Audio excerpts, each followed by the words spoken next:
देखिए सूरत के अंदर दलाल लोगों का बहुत बड़ा जंजाल बना हुआ है। यहाँ पे हजारों दलाल है, किसी भी टाइप के दलाल आपको मिल सकते हैं। ऑटो वाला मिल सकता है, होटल वाला मिल सकता है, रोड पे चलता हुआ दलाल मिल सकता है। तो आपको अगर बचना है तो अपने आप विवेक, अपने आप में काम लो और जिस कंपनी के लिए आप सूरत आ रहे हो उस कंपनी में डायरेक्ट व्यापार करो। मतलब 25-30 हजार में बिजनेस घर बैठे कोई कर सकता है? कितनी सच्चाई है सर? मतलब मुझे तो ऐसा लगता है ना, आप देखो मैं वीडियो बनाते रहता हूँ, मुझे ऐसा लगता है कि कोई व्यापारी अगर व्यापार शुरू करता है तो उसके लिए कम से कम 5-7 लाख 10 लाख रुपए होना चाहिए। और इस विषय में हमने कई बार चर्चा भी आपसे भी किया, लेकिन आप कह रहे हैं कि हम अपने व्यापारियों को कम से कम पैसे में काम करना सिखा देंगे। कितनी सच्चाई है सर? देखिए उसके पीछे का रीजन बताता हूँ। 50,000 रुपये में कैसे बिजनेस स्टार्ट हो जाता है। हम क्या बोलते हैं कि हम लोग साड़ी भी बेचते हैं, सूट भी बेचते हैं, कुर्ती भी बेचते हैं, लहंगा भी बेचते हैं, किड्स वेयर, मेंस वेयर सब कुछ बेचते हैं और हमारा काम पूरा मैन्युफैक्चरिंग का काम है। हम कभी भी ये नहीं बोलते कि आप 50,000 रुपये में सब आइटम, सब सेगमेंट का स्टार्ट करो जिससे आपका व्यापार चले। हम बोलते हैं कि आप 50,000 रुपये से सिर्फ साड़ी का बिजनेस स्टार्ट कीजिए और साड़ी में भी आप प्रिंटेड साड़ी रखने का स्टार्ट कीजिए। तो एक कैटेगरी को अगर आप पकड़ोगे तो उसी टाइप के आप कस्टमर को पकड़ोगे तो क्या होगा, आपके पास वेराइटीज़ बन जाती है। मैं आपको ये बोलूँ 50,000 में सब कुछ बिजनेस स्टार्ट करो, वो पॉसिबल नहीं है क्योंकि 50,000 रुपये में एक डिपार्टमेंट स्टार्ट कर सकते हो। 80% व्यक्ति उस स्टेज पे डिसीजन लेते ही नहीं है। वो तब लेते हैं जब आपकी एज 40 प्लस हो जाती है, 50 प्लस हो जाती है, देखते हैं कि अपनी यार सेविंग बन नहीं रही है, नौकरी से काम चल नहीं रहा है, अब जाके डिसीजन लेते हैं। हमारे पास में हजारों व्यापारी आता है केसरिया टेक्सटाइल कंपनी के अंदर। मैं जब देखता हूँ, मिलता हूँ तो यंग एज के बहुत सारे हमारे पास में व्यापारी आते हैं जो उन्होंने करियर स्टार्ट करना होता है और कुछ व्यापारी हमारे पास में ऐसे आते हैं जो 50 साल 60 साल हो जाते हैं तब बोलते हैं बिजनेस स्टार्ट करना है। तो दोनों में डिफरेंस ये होता है कि फर्स्ट स्टेज वाला जो आता है उसका ग्राफ जल्दी ग्रो होता है क्योंकि उसकी नई एनर्जी होती है, नया काम करने का जुनून होता है और जल्दी वो तरक्की भी कर लेता है। लेकिन वो 50-60 वाला जब आता है तो ये बोलता है, मुझे एक बार वो डरा हुआ मुझे नजर आता है कि वो ये बोलता है कि यार मैं 50,000 से लाख रुपए से स्टार्ट करूंगा, देखूंगा, फिर भी वो डरा हुआ रहता है कि होगा कि नहीं होगा। तो आप ये ध्यान रखो कि हमें हमारा करियर का चुनाव करना है तो हमें एक अच्छा व्यक्ति मिले, राय मशुरा देने वाला व्यक्ति मिलता है तो आप 100% उसकी राय की बात मानो। 2-4 लोगों के साथ में मीटिंग करो, अपने परिवार के साथ मीटिंग करो, आप अपने से रिश्तेदार जो आपको अच्छा सुझाव दे सकता है उसके साथ मीटिंग करो, फिर एक करियर का चुनाव करो। देखो आप नौकरी करो या बिजनेस करो या कुछ भी अन्य काम करो, लास्ट में यही देखा जाता है पैसा कितना कमाया जाता है। दोस्तों मैं दावे के साथ कह सकता हूँ कि 100 में ऐसे जो नए व्यापारी होते हैं ना, 100 में कम से कम 80% लोग तो कहीं ना कहीं धोखे के शिकार हो जाते हैं। और भैया मैं आप लोगों के लिए वीडियो बनाते रहता हूँ और आप लोगों के लिए नई नई जगह दिखाता हूँ, लेकिन पता नहीं आप कैसे धोखे के शिकार हो जाते हैं, पता नहीं आप गलत जगह पहुंच जाते हो, माल गलत लेके चले जाते हो और आपका माल बिकता ही नहीं है। तो इस बारे में ना आज एक चर्चा का विषय है और ये चर्चा के विषय के लिए ना आज एक खास व्यक्ति से मैं आपको मिलाऊंगा। सबसे पहले आज की वीडियो में हमारे साथ यहाँ से जुड़ गए हैं सर। क्या हाल चाल सर, कैसे आप? बहुत बढ़िया सर, बहुत बहुत बढ़िया सर आपका ना मतलब company KTC I think India में हर कोई जानता है और आप हजारों व्यापारियों को व्यापार करना सिखाया और आज व्यापार करके लाखों रुपए का व्यापार वो कर रहे हैं, लाखों रुपए कमा रहे हैं। तो लेकिन काफी ऐसे जो नए व्यापारी जो नया काम शुरू करते हैं कहीं ना कहीं धोखे के शिकार हो जाता है और मुझे ऐसा लग रहा था कि मैं इस विषय पे ना एक चर्चा करूं और इसके लिए मैं आपसे टाइम लिया। मैंने बोला सर एक इस चीज के लिए बात करते हैं, अपने व्यूअर्स के लिए, जो नए व्यापारी जो नया काम करते हैं उनके लिए हम क्या कर सकते हैं, क्या ऐसा करें कि उनको अपने बिजनेस में तरक्की मिले, उनको कोई धोखा नहीं मिले और सच के साथ काम करते हुए अच्छा कमाए। बिल्कुल सर।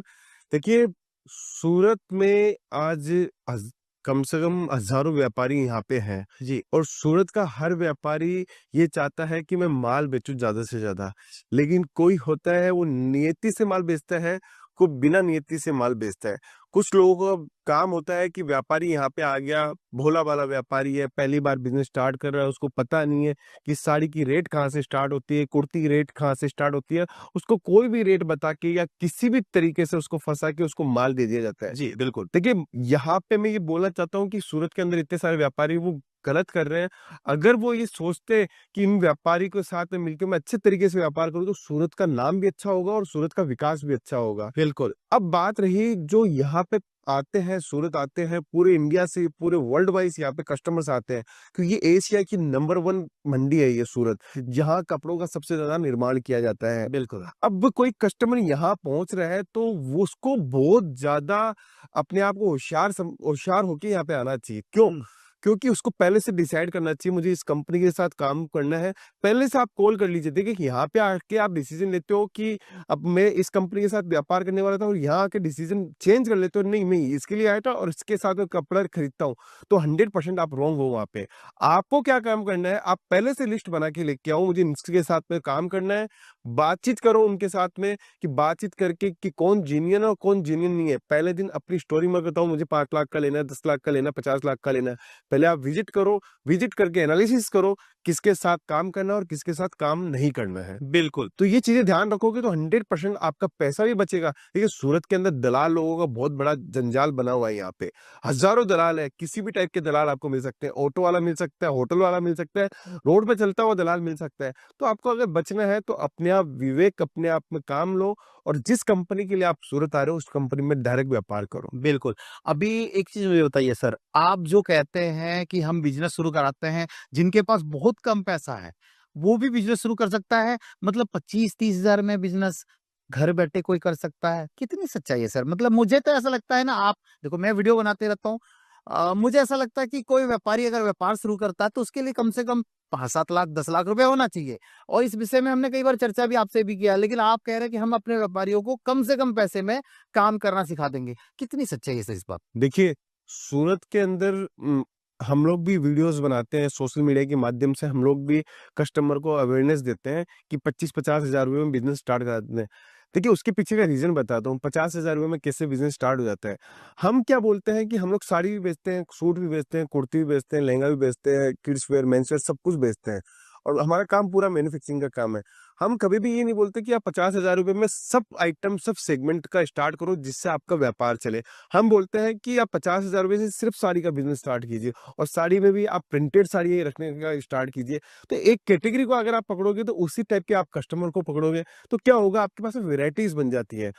मैं आपको ये बोलूँ 50 हज़ार में सब कुछ बिज़नेस स्टार्ट करो, वो पॉसिबल नहीं है क्योंकि 50 हज़ार रुपए में एक डिपार्टमेंट स्टार्ट कर सकते हो। अब हम लोगों ने क्या देखा 25-50 हज़ार रुपए से घर से जो लेडीज़ स्टार्ट कर रही है, उन लोगों ने क्या किया कि 50 हज़ार रुपए लेके गए, 20 हज़ार का माल बिक जाता था, 20 हज़ार का और नया माल मँगाया। ऐसे करके उन्होंने क्या किया अपने प्रॉफिट को वापस से री-इन्वेस्टमेंट किया। तो मैंने देखा, मैंने महसूस किया कि 25-50 हज़ार रुपए में लेडीज़ें इतना बढ़िया काम कर लेती है कि उनकी जो कैपिटल है वो 10 लाख 15 लाख तक पहुँच जाती है साल भर के एंड में। तो मुझे ऐसा लगा कि 25-50 हज़ार में बिज़नेस स्टार्ट किया जाता है, तभी मैंने अपना एडवर्टाइज़मेंट हम लोग लोगों को बोलना स्टार्ट की कि 25-50 हज़ार से बिज़नेस स्टार्ट कर सकते हैं। देखिए कुछ चीज़ प्रैक्टिकली हम लोग देखते हैं, वही बात करते हैं, कभी भी झूठ का सहारा नहीं लेते हैं, कभी भी बहकावे वाली बात नहीं करते हैं, जो प्रैक्टिकल है वही बात बोलते हैं, जिसके अंदर दम लगता है वही हम लोग तथ्य हम लोग सामने रखते हैं। बिल्कुल। जैसे काफ़ी जो हमारे उत्तर भारत के लोग हैं, जैसे यूपी में, बिहार में, झारखंड में, बंगाल में, असम साइड में, हर जगह का जो व्यापारी नहीं है, जो व्यापारी नहीं है मतलब जो व्यापार करना चाह रहा है, कहीं न कहीं सरकारी नौकरी के पीछे भाग रहा है, बिल्कुल सर। ठीक है? समय को खींचता जा रहा है मतलब कोई 25 साल हो गया है, कुछ नहीं कर रहा है, कोई 30 साल हो गया, कुछ नहीं कर रहा है, पढ़ाई कर रहा है, अच्छा सक्सेस पढ़ाई में भी नहीं पा रहा है, क्योंकि सरकारी नौकरी में भी बहुत ज़्यादा भीड़ है। तो उनको अगर व्यापार करना हो, तो उनको क्या कहेंगे सर कि व्यापार कितना सही है? व्यापार करना चाहिए या नौकरी ही करना चाहिए, नौकरी के पीछे दौड़ना चाहिए? आपके हिसाब से क्या कहना चाहेंगे आप? हमारे जो युवा हमें देख रहे हैं, जो हमारी बहनें देख रही हैं, जो भाई देख रहे हैं, जो कहीं न कहीं पढ़ाई कर रहे हैं और मेहनत कर रहे हैं लेकिन इतना मेहनत नहीं कर पा रहे कि उनका आईएएस क्लियर हो जाए, आईपीएस क्लियर हो जाए या किसी बैंकिंग सेक्टर में चले जाए, क्लियर नहीं कर पा रहे हैं। उनको कुछ संदेश देंगे सर? बिल्कुल, बिल्कुल। देखिए सर, जीवन में 2 ही मौके मिलते हैं। जी, एक मौका मिलता है जब आपको स्टार्टिंग स्टेज के अंदर आपको डिसीज़न लेना होता है, आपने पढ़ाई कर ली है, घरेलू महिलाएँ हैं और आपको इस करियर स्टार्ट करना चाहती हैं। जी। तो जीवन में 2 मौके मिलते हैं। एक मौका मिलता है आपको स्टार्टिंग स्टेज पे और दूसरा मौका मिलता है धोखा खाने के बाद में या आपकी फाइनेंशियल कंडीशन खराब हो जाती है उसके बाद में। तो अगर आप ये सोचते हो कि मुझे जीवन में करियर बनाना है, मुझे जीवन के अंदर अपना भविष्य अच्छा करना है, तो पहली स्टेज के अंदर ही आपको डिसीज़न लेना चाहिए। लेकिन मैं ये देखता हूँ 80% व्यक्ति उस स्टेज पे डिसीज़न लेते ही नहीं है। वो कब लेते हैं जब आपकी एज 40 प्लस हो जाती है, 50 प्लस हो जाती है, देखते हैं कि अपनी यार सेविंग बन नहीं रही है, नौकरी से काम चल नहीं रहा है। अब जाके डिसीजन लेते हैं। हमारे पास में हज़ारों व्यापारी आता है, केसरिया टेक्सटाइल कंपनी के अंदर मैं जब देखता हूँ, मिलता हूँ, तो यंग एज के बहुत सारे हमारे पास में व्यापारी आते हैं, जो उन्होंने करियर स्टार्ट करना होता है, और कुछ व्यापारी हमारे पास में ऐसे आते हैं, जो 50 साल, 60 साल हो जाते हैं, तब बोलते हैं बिज़नेस स्टार्ट करना है। तो दोनों में डिफरेंस ये होता है कि फर्स्ट स्टेज वाला जो आता है, उसका ग्राफ जल्दी ग्रो होता है, क्योंकि उसकी नई एनर्जी होती है, नया काम करने का जुनून होता है, और जल्दी वो तरक्की भी कर लेता है। लेकिन वो 50-60 वाला जब आता है, तो ये बोलता है, मुझे एक बार वो डरा हुआ मुझे नज़र आता है, कि वो ये बोलता है कि यार मैं 50,000 से लाख रुपए से स्टार्ट करूँगा, देखूँगा। फिर भी वो डरा हुआ रहता है कि होगा कि नहीं होगा। तो आप ये ध्यान रखो कि हमें हमारा करियर का चुनाव करना है, तो हमें एक अच्छा एक व्यक्ति मिले, राय-मशवरा देने वाला व्यक्ति मिलता है, तो आप 100% उसकी राय की बात मानो। 2-4 लोगों के साथ में मीटिंग करो, अपने परिवार के साथ मीटिंग करो, आप अपने ऐसे रिश्तेदार जो आपको अच्छा सुझाव दे सकता है, उसके साथ मीटिंग करो, फिर एक करियर का चुनाव करो। देखो, आप नौकरी करो या बिज़नेस करो या कुछ भी अन्य काम करो, लास्ट में यही देखा जाता है, पैसा कितना कमाया जाता है, बिल्कुल। कितना कमाई वो कर रहा है। तो नौकरी से अच्छा बिज़नेस है, और बिज़नेस हमेशा हमेशा आपको आगे बढ़ाएगा। बिज़नेस हमेशा आप ये चीज़ें सिखाएगा कि आप नौकरी करने वाले नहीं, नौकरी देने वाले बनते हो। तो माइंडसेट आपका बदलता है, चीज़ें आपकी बदलती है। आज केसरिया टेक्सटाइल कंपनी के साथ में 1 लाख से ज़्यादा लोग जुड़े हुए हैं, और 5,000 से ज़्यादा लेडीज़ ऐसी जुड़ी हुई है, जो घर से व्यापार कर रही है। क्यों कर पा रही है? क्योंकि उन्होंने कुछ उम्मीदें जगाई। हर स्टेज पे कोई 20 साल का लड़का हमारे पास में आता है, कोई 35 साल की लेडीज़ हमारे पास में आती है, कोई 65 साल का आदमी हमारे पास में आता है। तो उन्होंने कुछ ना कुछ उम्मीद जगाई, तब जाके आप अपने करियर का चुनाव करते हो। तो इसलिए आप कभी भी कोई भी चीज़ का डिसीज़न लेते हो, तो एक टाइम पीरियड के अंदर लेना चाहिए, जिससे आप अपना भविष्य बदल सकते हो। हर इंसान ये चाहता है कि आज मेरे पास में जो है, उससे अच्छा बेहतर आने वाले सालों में होना चाहिए। लेकिन उसके लिए आपको आज से ही प्रयास स्टार्ट करने पड़ेंगे। बिल्कुल। कुछ दिन पहले या मैं कई बार एक वीडियोज़ वगैरह मेरे सामने आती है, लोग कहते हैं कि भैया मैं बिज़नेस तो शुरू किया था, लेकिन काम मेरा चल नहीं पाया, कहाँ गलती कर दिया कुछ समझ नहीं आया। कपड़े का ही बिज़नेस शुरू किया था, सूरत ही गया था, माल लेके आया था, समझ नहीं आया, लेकिन मैं लेके आया माल मेरे एरिया में, मैं माल लेके आया लेकिन बिक नहीं रहा है। और वहाँ गया था तो रास्ते में जैसे मैं स्टेशन में उतरा, वहाँ ऑटो वाले मिल गए थे, उन्होंने मुझे फैक्ट्री बोल के ले गए और वहाँ से मैंने माल लिया। क्या मतलब ये फैक्ट्री वगैरह का क्या कहना चाहेंगे? मतलब मैं भी कई बार आता हूँ, तो मैं भी कई बार मार्केट में घूमता हूँ, तो लोग मुझे कहते हैं चलिए फैक्ट्री से मैं आपको माल दिखाता हूँ। ये फैक्ट्री वाला क्या मतलब फैक्ट्री से कपड़ा आजकल मिलना चालू हो गया या किसी कंपनी से कपड़े बोलते फैक्ट्री वाला कॉन्सेप्ट थोड़ा क्लियर कीजिए सर, क्योंकि लोग फैक्ट्री समझ नहीं पा रहे। बिल्कुल, देखिए, आज बहुत सारे व्यूअर्स हमें देख रहे हैं, उनको आज बहुत अच्छी जानकारी मिलने वाली है इस वीडियो के माध्यम से। फैक्ट्री आउटलेट का मतलब क्या होता है? मैन्युफैक्चरर किसको बोलते हैं? और किसके चक्कर में अपने को नहीं फँसना चाहिए, वो सारी चीज़ें आपको मैं अभी बताता हूँ। जी, बिल्कुल। देखिए, एक मैन्युफैक्चरर होता है, टेक्सटाइल का जो मैन्युफैक्चरर होता है, वो कभी भी आपको मशीनरी, आपको आपकी मील्स, वो उसका एक पार्ट अलग होता है। वो माल बनता है फैक्ट्रियों के अंदर। उस फैक्ट्रियों के अंदर जो माल बनता है, उसका डिस्प्ले को वो फैक्ट्री आउटलेट बोलता है, उसको बोलते हैं फैक्ट्री आउटलेट। अब यहाँ पे क्या है, जब कस्टमर आता है, नया-नया आता है, उसको बोलता है फैक्ट्री लेके जाओ। फैक्ट्रियों के अंदर कभी भी आपको माल का डिस्प्ले नहीं करवाया जाएगा। आपको व्यवस्थित रूप से आपको एक स्टोर, एक डिज़ाइन मिलता है, वहीं आपको माल डिस्प्ले कराया जाता है। लेकिन कस्टमर यहाँ सूरत आता है, तो उसको ये ऑटो वाला एजेंट लोग या होटल वाले बोल देते हैं फैक्ट्री में चले जाओ। फैक्ट्री बोल के जाने का मतलब है आपका 15 से 20% का नुकसान होना। क्या और से 15 से 20% बिल्कुल सर, आप 15 से 20% का कमीशन ऑटो वाला या होटल वाला इतना या कमीशन चलता है सूरत में? सूरत, अब सर विश्वास नहीं करोगे, मैंने ये देखा, मेरे यहाँ पे यूपी बिहार के ग्राहक आते हैं, जो बेचारों ने बहुत मेहनत करके, जी। मतलब जीवन के अंदर उनकी सारी जमा पूंजी वो मिनटों के अंदर खो देते हैं। और यहाँ पे आने के बाद में मैंने ये देखा कि कस्टमर समझते नहीं, नादान एक बच्चा बोल सकता हूँ उनको, फूल जैसे बच्चे होते हैं, फूल जैसा उनका परिवार होता है, उनका पूरा का पूरा आने वाला जीवन पूरा बिगड़ जाता है। तो मैं यही बोलना चाहता हूँ कि अगर आपको कोई बोलता है फैक्ट्री लेके चलो, तो आप देख के आओ कि फैक्ट्री दिखाओ मुझे, तब फैक्ट्री वाला मैं मानूंगा। फैक्ट्री मतलब क्या? फैक्ट्री मतलब मैंने आज तक फैक्ट्री देखा, मैं कई मिल गया हूँ, मिल विज़िट किया हूँ, मेरी वीडियोज़ में लोग देखते होंगे मिल। आप लोग मुझे मिल लेके जाते हैं, मैं मिल देखता हूँ, आपकी जो साड़ी की प्रिंट होती है, वो चीज़ देखता हूँ। वहाँ तो सर बस लंप टू लंप माल ही रखा रहता है, कोयला होता है सर वहाँ तो, काली होती है, धूल धुआँ भी उड़ता रहता है क्योंकि वो है चिमनी लगा हुआ है।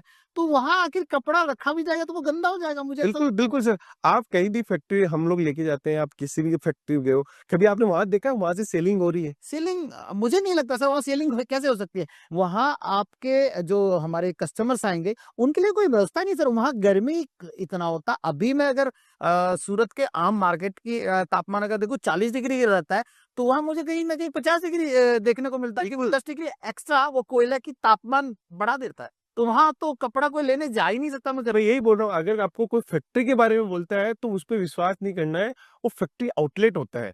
अब फैक्ट्री आउटलेट में सच्चाई कितनी है कि वो मैन्युफैक्चरर है कि नहीं है, ये बहुत बड़ी बात है।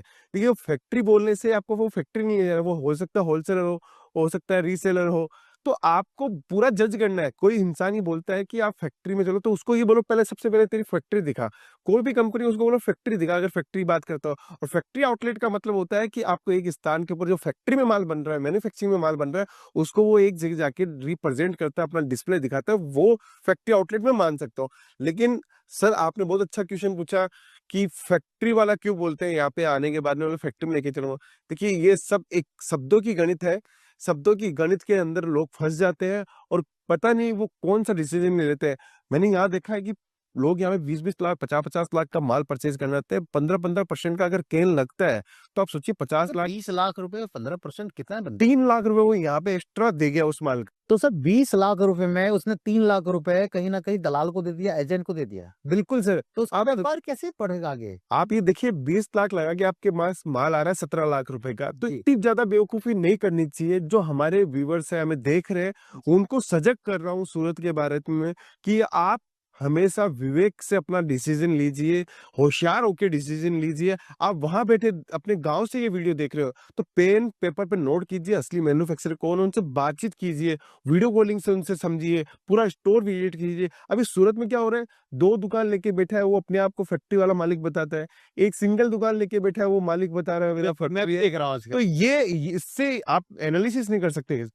आज फैक्ट्री खोलने का मतलब 50 करोड़ रुपए लगाना।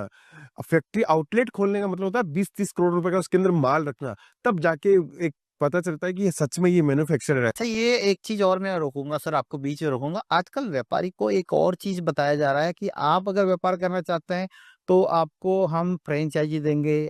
फ्रैंचाइज़ी वाला मॉडल मुझे थोड़ा समझाइए सर फ्रैंचाइज़ी क्या होता है? मतलब लोग फ्रैंचाइज़ी में सक्सेस है? मतलब अगर मैं आज एक फ्रैंचाइज़ी लेता हूँ, मैं कहीं बैठता हूँ, एक फ्रैंचाइज़ी लेता हूँ, मेरा काम सही में अच्छा चलेगा फ्रैंचाइज़ी से? आपके हिसाब से आपको क्या लगता है सर? देखिए, केसरिया टेक्सटाइल कंपनी भी फ्रैंचाइज़ी देती है।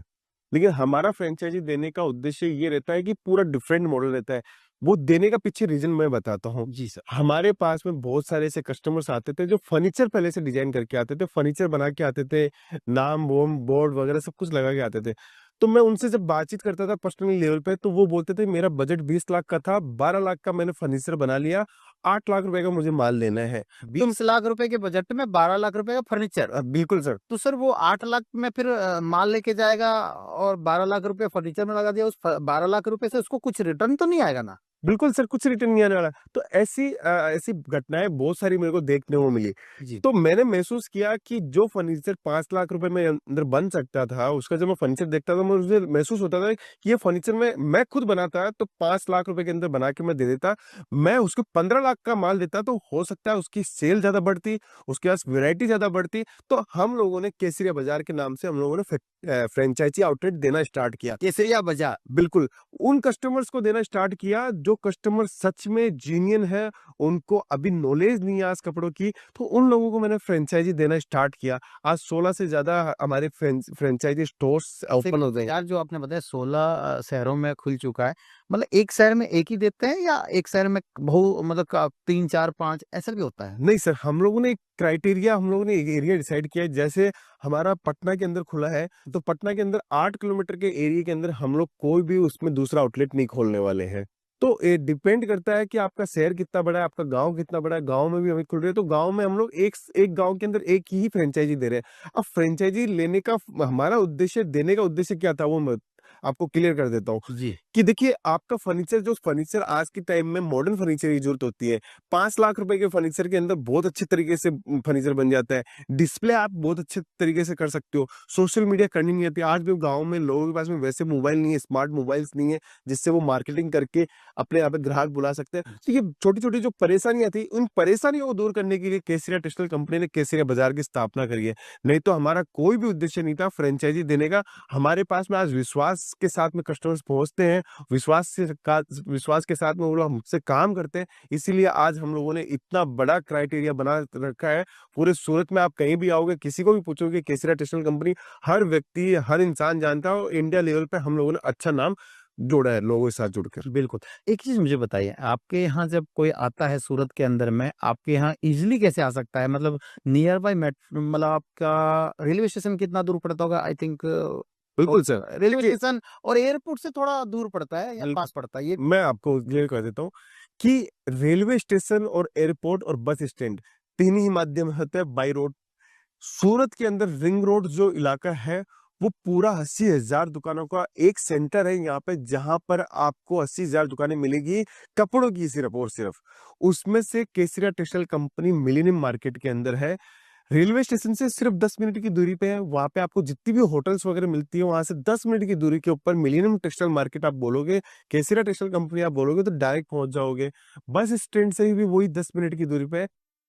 एयरपोर्ट से 10 से 12 किलोमीटर की दूरी पे है। पिक एंड ड्रॉप की हमारी सुविधा हम लोग ने दे रखी है। उसका भरपूर हमारे कस्टमर्स आते हैं तो हमें पहले से हमें जानकारी देते हैं। उनको गाड़ी हम लोग भेज देते हैं। सारी व्यवस्थाएँ हमारे साथ में हम लोगों ने बना रखी है।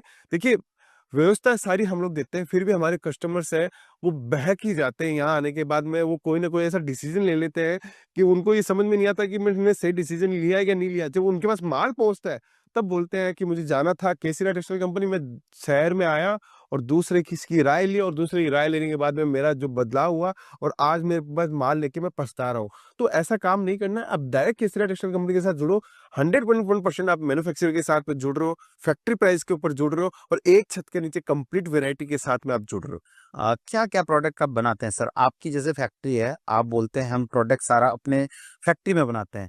तो प्रोडक्ट आपके पास क्या-क्या है और किस भाव से स्टार्ट है? थोड़ा-सा व्यूअर्स को बताएँगे ताकि व्यूअर्स को आइडिया लगे हाँ, केसरिया टेक्सटाइल कंपनी में अगर हम जुड़ते हैं, तो इस भाव से हमें कपड़ा मिलता है और इस भाव में हम खरीद के लेके जाएँगे अपने एरिया में बेच के इतना मुनाफ़ा कमा सकते हैं। कम से कम कितना मुनाफ़ा बन सकता है? 30% 40% थोड़ा बताएँगे व्यूअर्स को? बिल्कुल, बिल्कुल देखिए केसरिया टेक्सटाइल कंपनी क्या है? केसरिया टेक्सटाइल कंपनी 45 साल पुरानी कंपनी है और 1 लाख से ज़्यादा हमारे पास में रिटेलर्स, होलसेलर्स, कस्टमर्स हमारे साथ जुड़े हुए हैं और डेली बेसिस पे हमारे पास में 200-300 नए कस्टमर्स आते हैं, जो अपना कपड़ों का बिज़नेस स्टार्ट करना चाहते हैं या पहले से कपड़ों का बिज़नेस स्टार्ट कर रखा है उन्होंने। आज हमारे पास में साड़ी, सूट, कुर्ती, लहंगा, ब्लाउज़, अस्तर, petticoat, men's wear, kids wear सब कुछ एक छत के नीचे है। पूरा का पूरा एक मॉडर्न यूनिट हम लोगों ने बना रखा है। पहले हमारी ये सब की डिफरेंट-डिफरेंट दुकानें थी। हम लोगों ने उनको एक प्लेटफ़ॉर्म पे लाके एक जगह आपको मैन्युफैक्चरिंग रेट के ऊपर दिया। हमारी साड़ी की अलग दुकान थी, कुर्ती की अलग दुकान थी, सूट की अलग दुकानें थी। तो हम लोगों को क्या हुआ कि कस्टमर्स आते थे तो हम लोग बोलते थे साड़ी इस दुकान से ले लो हमारी वाली, सूट हमारी उस दुकान से ले लो। तो कस्टमर बोलता भैया एक ही जगह सारा का सारा कर दो। इसलिए हम लोगों ने एक मॉडल हम लोग लेके आए जिसको एक छत के नीचे हम लोगों ने सारी कंप्लीट दुकानों को जोड़ा। आज हमारे पास में कोई भी ग्राहक आता है, नया बिज़नेस स्टार्ट करता है, उसको दूसरी जगह जाने की ज़रूरत ही नहीं पड़ती है। वो बोलता है मुझे कंप्लीट स्टोर रेडी करना है, कंप्लीट दुकान रेडी करनी है, घर से बिज़नेस करना है, तो वो हमसे एक जगह आके ही माल पूरा परचेज़िंग कर लेता है। और रेट की बात करूँ तो हर सेगमेंट की एक लोअर रेट से हम लोगों ने स्टार्ट की हुई है, क्योंकि कॉम्पिटिशन के हिसाब से देख के हम लोगों ने बेहतरीन से बेहतरीन quality, cut size, perfection her चीज़ दी है। हर डिपार्टमेंट के अंदर आपको इकोनॉमिकल रेंज से लेके प्रीमियम सेगमेंट तक की सारी रेंजें आपको देखने को मिल जाएगी। बिल्कुल। मैंने जो सुना है कि आप यहाँ पूरा सिखाते हैं कि कपड़ा बेचना कैसे है? क्या कपड़ा लेके जाना है? क्या अपना कपड़ा किस मतलब जैसे पूँजी सपोज़ कोई 10 लाख रुपए लेके आ रहा है, तो 10 लाख रुपए में कितनी की खरीदी पहले करना है, कितनी की खरीदी सेकंड टाइम करना है, कितना हाथ में रखना है, ये सारी चीज़ें आप बताते हो हमारे व्यूअर्स को जो हमारे व्यूअर्स नया व्यापारी आते हैं। क्योंकि मैंने स्टार्टिंग ही यही बोल के किया था कि 100 में 80% लोग जो नए लोग आते हैं, व्यापार के हिसाब से सोच के आते हैं कि मुझे कुछ नया करना है, मुझे कपड़े की दुकान खोलना है और कहीं न कहीं धोखे के शिकार होते हैं, गलत जगह माल लेने पहुँच जाते हैं। किसी ट्रेडर से, किसी सेमी होलसेलर से या किसी छोटे दुकानदार से माल लेके चले जाते हैं और वही चीज़ वो अपने एरिया में जब बेचना चाहता है, तो कपड़ा जो खरीद के लेके जाता उस एरिया में, उस रिटेल काउंटर में मतलब बिक रहा होता है, तो उसको लगता है भाई मैं तो ठगी का शिकार हुआ। तो उस चीज से बचने के लिए आप हमारे आई थिंक जो व्यूअर्स आते हैं उनको पूरा ट्रेनिंग वगैरह भी देते हो? बिल्कुल सर, देखिए हमारे पास में कस्टमर्स पहुँचते हैं, वो मेरे से मुलाकात करते हैं या मेरी टीम से मुलाकात करते हैं और वो बोलते हैं कि मुझे 10 लाख का बजट है। हम लोगों ने कभी भी पूरे सूरत के अंदर इकलौती केसरिया टेक्सटाइल कंपनी ऐसी है, कभी भी उसके बजट के सामने उतने बजट का हम लोग माल नहीं देते हैं। 10 लाख लेके आता है, बोलता है 10 लाख से मेरे को व्यापार स्टार्ट करना है। मैंने आज तक किसी भी कस्टमर का 10 लाख का माल का उसने बोला और 10 लाख के सामने 10 लाख का माल कभी भी नहीं दिया। क्यों नहीं दिया उसके पीछे रीज़न बताता हूँ। देखिए, आप मन बना के आते हो और आप सोचते हो मुझे बिज़नेस करना है, तो हम लोग एक प्लानिंग करते हैं कि 10 लाख का आपको माल लेना है। अभी आप 6 से 7 लाख का माल लेके जाइए, 3 लाख रुपए आप अपने पास में सेविंग में रखिए। जैसे-जैसे ग्राहक आपकी और डिमांड करता है, उन 3 लाख से और माल मँगवाइए में। हमारे यहाँ पे वीडियो कॉलिंग की फैसिलिटी है, ऑनलाइन माल की फैसिलिटी है, तो आपके पास में क्या होगा, आपका पैसा कभी भी ब्लॉक नहीं होगा। आपने पूरा का पूरा पूँजी एक साथ एक ही टाइम के अंदर खर्च कर दी, तो आपके पास नया कपड़ा खरीदने या डिमांड के अनुसार कपड़ा खरीदने के लिए आपके पास पैसा नहीं रहेगा। इसलिए केसरिया टेक्सटाइल कंपनी में जितने भी कस्टमर्स आते हैं, हम लोग पहले प्लानिंग करते हैं कि आप अभी साड़ी इतने रुपए की लीजिए, सूट इतने रुपए का लीजिए, कुर्ती इतने रुपए की लीजिए, ये वैरायटी फास्ट चल रही है, इसके अंदर आपको मार्जिन अच्छा मिलेगा। हर एक-एक छोटी-छोटी चीज़ों को हम लोग बेहतरीन तरीके से डिज़ाइन करते हैं, फिर हम लोग आपके यहाँ पे माल बेचते हैं। देखिए, हमारा उद्देश्य है आपकी तरक्की करवाना, ना कि हमारा उद्देश्य है कि आपका जो बजट है उसके लिए उसके अकॉर्डिंग हम लोग सिर्फ माल बेच देना और दोबारा आपको याद नहीं करना। हम चाहते हैं हमारे जितने भी कस्टमर्स हमारे साथ जुड़ते हैं, उनको व्यापार भी करवाएँ और आगे उनकी ग्रोथ भी कराएँ। तो ग्रोथ कराने के लिए प्लानिंग ज़रूरी होती है और प्लानिंग जो व्यक्ति करता है, वो अच्छा सप्लायर माना जाता है। बिल्कुल। एक चीज़ आप मुझे बताएँ, आपके यहाँ से इंडिया में तो माल जाता है, ये तो मुझे पता है। इंडिया के बाहर के व्यापारी, जैसे कोई मॉरिशस से देख रहा है, फिजी से देख रहा है, कनाडा से देख रहा है, ऑस्ट्रेलिया से देख रहा है, यूएस से देख रहा है, अलग-अलग कंट्री से देख रहा है और वो सोच रहा है, क्या हमें केसरिया टेक्सटाइल कंपनी से माल मिलेगा? क्या आपकी डिलीवरी मतलब हमारी कंट्री में हो जाएगी? आप एक्सपोर्ट करा दोगे माल? करा दोगे या नहीं हो बिल्कुल, पाता है, क्या बिल्कुल। है? देखिए, हमारा पूरा इम्पोर्ट-एक्सपोर्ट का काम भी है। हम लोग पूरे 40 से प्लस ज़्यादा कंट्री में हमारा माल की सप्लाई होती है। जिसके अंदर मैं बात करूँ आपको Nepal, Bhutan, Myanmar, Mauritius, Singapore, US सब जगह कनाडा हर जगह हमारा माल जाता है। ऐसी कोई भी कंट्री नहीं है जहाँ माल नहीं जाता और रेगुलर बेसिस पे हमारे यहाँ से माल जाता है। हमारे इतने लॉयल्स कस्टमर्स बने हुए हैं, वहाँ पे हम लोगों ने फ्रेंचाइज़ी भी स्टार्ट कर रखी है कि कोई जुड़ना चाहता है तो हम लोग कोई भी कंट्री के अंदर हम लोग फ्रेंचाइज़ी दे सकते हैं। देखिए, व्यापार आपको करना है, पैसा आपका है, तो सही जगह लगना और सही जगह के साथ में सही दिशा में लगना, वो हमारा सबसे बड़ा कर्तव्य है। उसके लिए हम लोग जितना हो सकते हैं, उतनी अच्छी प्लानिंग के साथ में हम लोग बिज़नेस करते हैं। बिल्कुल। बाकी सर एक चीज़ मुझे बताया कि व्यापार और नौकरी दोनों में से सबसे बेटर कौन-सा है? देखिए, नौकरी से आप अपने खर्चे पूरे कर सकते हो, अपने शौक पूरे भी कर सकते हो, लेकिन नौकरी से आप अपने सपनों को उड़ान नहीं दे सकते। बिज़नेस ऐसी चीज़ है, बिज़नेस के अंदर आप नौकरी देने वाला बनते हो, अपने सपनों को पूरा करते हो और जो आपकी ख्वाहिश है, आने वाले समय में आप जो सोच रहे हो कि मुझे ये चीज़ के चाहिए, मेरे बच्चों का करियर ऐसा बनाना है, मेरे मेरे आने वाली पीढ़ी मुझे याद रखे उसके लिए क्या कर सकता हूँ, तो बिज़नेस सबसे अच्छी चीज़ है। देखिए, आप नौकरी करते हो तो वो आप तक सीमित है, आने वाली पीढ़ी को वापस से ज़ीरो से स्टार्ट करना पड़ेगा। लेकिन बिज़नेस ऐसा है कि आपने जो धंधा तैयार करके गए हो, वो आने वाली पीढ़ी सँभालेगी और उससे बेहतरीन काम करने की शिक्षा आप जब आप देके जाते हो, तो वो और बड़ा बिज़नेस बनाता है। मतलब कहीं न कहीं आप कहते हो कि भैया बेस्ट है बिज़नेस, अगर आपको कुछ नया करना है, अच्छे घरों में रहना है, अच्छी गाड़ी में चलना है, आपके बच्चे अच्छा पढ़े, अच्छे स्कूल में पढ़े, तो आपको कहीं न कहीं बिज़नेस करना पड़ेगा। कुछ नया सोचो, तो बिज़नेस की ओर अग्रसर हो जाओ और आज हो जाओ। ये नहीं कि आज आपने ये पॉडकास्ट देखा और आप सोच रहे हो भैया अब तो मैं फिर जाऊँगा, अगले महीने जाऊँगा, अगले महीने केसरिया टेक्सटाइल कंपनी की विज़िट करूँगा। तो आई थिंक आपको आना चाहिए, आपको केसरिया टेक्सटाइल कंपनी में आना चाहिए, रितेश सर से मिलना चाहिए। आज की वीडियो में रितेश सर थे हमारे साथ, केसरिया टेक्सटाइल कंपनी के एमडी सर हैं ये। और आपको अगर बिज़नेस करना है तो एक बार आप सूरत आइए और जिनकी वीडियो आप देखते हैं, उनके कंपनी में डायरेक्ट आके विज़िट करके माल लीजिए। लेकिन मैं तो ये कहूँगा, लास्ट में ये कहूँगा, कंपैरिज़न करके माल लीजिएगा। मतलब अगर आपने बिज़नेस में कंपैरिज़न नहीं किया तो आपका बिज़नेस नहीं चल पाएगा। बाकी आप लोग इस वीडियो को कहाँ से देख रहे थे, एक बार कमेंट में अपने शहर का नाम ज़रूर बताइएगा। आपको कैसा लगा आज का पॉडकास्ट मुझे ये भी बताइएगा और मिलते हैं एक नई पॉडकास्ट में, कभी मौका लगा एक नई पॉडकास्ट फिर लेके आएँगे। आज के पॉडकास्ट में फर्स्ट टाइम मुझे ये अनुभव अच्छा लगा आपके साथ और समय अगर मिलेगा फिर कभी पॉडकास्ट में आप बिल्कुल कुछ नया संदेश देंगे अपने व्यूअर्स को, क्योंकि कुछ ना कुछ तो नया सिखाना ही पड़ेगा। बिल्कुल सर। और ये चीज आपने अगर जिम्मा लिया सर, आपके साथ हम भी सहयोग करेंगे अपने व्यूअर्स को बताने के लिए, ताकि वो सही जगह से जुड़े और सही माल लेके जाए और सही फैसला के साथ सही बिजनेस करे, है ना? बिल्कुल सर। देखिए, कोई भी व्यक्ति अगर शुरुआत करता है तो उसका उसका मन जितना अच्छा होता है कि शुरुआत अगर अच्छी हो जाती है तो बोलते हैं ना कि शुरुआत इतनी अच्छी थी कि इनका काम जब बढ़ गया।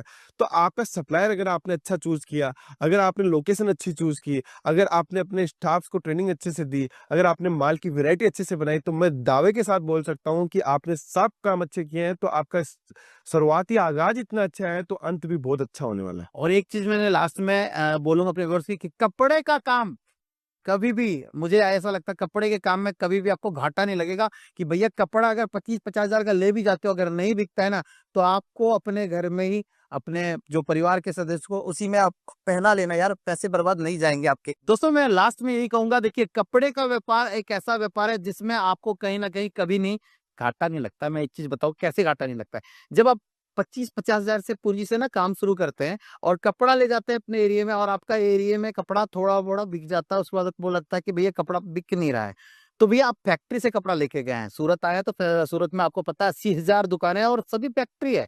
वहां से जब आप कपड़ा लेके गए तो आपको कपड़ा कम से कम 20-25%, 30% सस्ता मिला है। 30% सस्ता कपड़ा आप लेके गए हैं, तो कुछ ना कुछ तो आपने बेच लिया, उसमें आपको फायदा हो गया। अगर सपोज कुछ नहीं बिका, तो वो चीज आप अपने परिवार के सदस्यों को दे दें, वो भी पहन लेंगे। और कपड़ा कहीं ना कहीं आप भी खरीद के पहनते होंगे, तो भैया आप अगर कपड़ा सस्ता खरीद के ले गए और उसको पहन रहे हो, तो आपको नुकसान कहाँ लगेगा। तो कपड़े के व्यापार में नुकसान नहीं होता, फायदा ही फायदा होता है। आज की वीडियो में आप लोग जहां से भी देख रहे थे वीडियो, कमेंट जरूर कीजिएगा अपने सर का। बाकी सर कैसा लगा आज का ये अपना वार्तालाप? मुझे लगता है आपके साथ तो मेरा बहुत अच्छा लगा वार्तालाप। बिल्कुल लेकिन सर। सारे व्यूअर्स को कैसा लगेगा पूछिएगा सर। देखिए, व्यूअर्स को अगर पूरा इन्होंने देखा है और पूरी चीज़ें समझी है सूरत के बारे में, तो मैं डेफ़िनेटली बोल सकता हूँ, आपने इस वीडियो से बहुत कुछ सीखा होगा। और अगर सीखा है तो कमेंट करके बताइए, और केसीरा टेक्सटाइल कंपनी में ज़रूर आना है, और चीज़ें सीखनी है और कपड़े के बारे में सीखना है, तो डायरेक्ट विज़िट करो, डायरेक्ट व्यापार करो, यही हमारा कर्तव्य है। साड़ी कुर्ती या हो लहंगा, सही दाम का